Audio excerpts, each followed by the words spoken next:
Finally got to that Ottawa Chateau. This venue has been recommended more than a few times, but I've heard mixed reviews about it, so let's go check it out. Good, the bad, the ugly, and the yummy of afternoon tea, Château Laurier edition.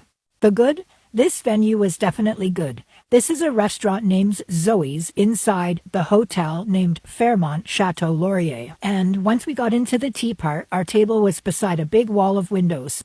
The windows by our table were nice, but we were really just overlooking a busy city street of traffic and the valet parking line. I wouldn't say it was a pretty view, but the hotel is gorgeous, so calling this venue the good here. I'll also classify the savories here as good. Each guest receives 6 savories, all very diverse in terms of bread sizes and flavors, which is what I liked most, the diversity. The beef gougere and the seasoned chicken croissant were the best of the savories for me. The bad, unfortunately during our visit, our service was subpar. For 2 main reasons. First, our food was served before our teapots. This is a major faux pas for me. Second level of service that didn't meet our expectation was that our server never returned to ask if we needed our teapots refilled.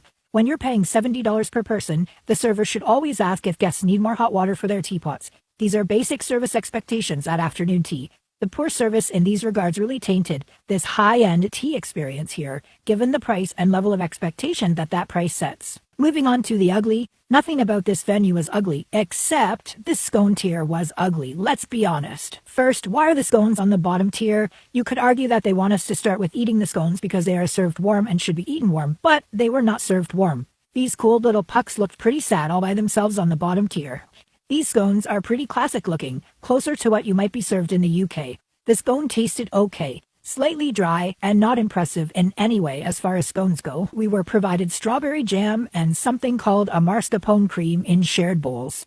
Where is the clotted cream? For $70 per person, I expect a heaping personal bowl of real authentic imported clotted cream. So I am absolutely flabbergasted why it's not being served here. Moving on to something more positive, how about the yummy? I'm classifying the sweets here as yummy. The 3 real desserts, because we are ignoring that damn macaron which I didn't eat, are quite classic patisserie-like desserts. And I have to say that chocolate orange cake was really tops for me. It had nice layers, it was very chocolatey, and overall had great flavor. It was delicious. The sweets here were definitely the yummiest bites for me. As mentioned, this afternoon tea has a very high price tag at $70 per person before tax and gratuity.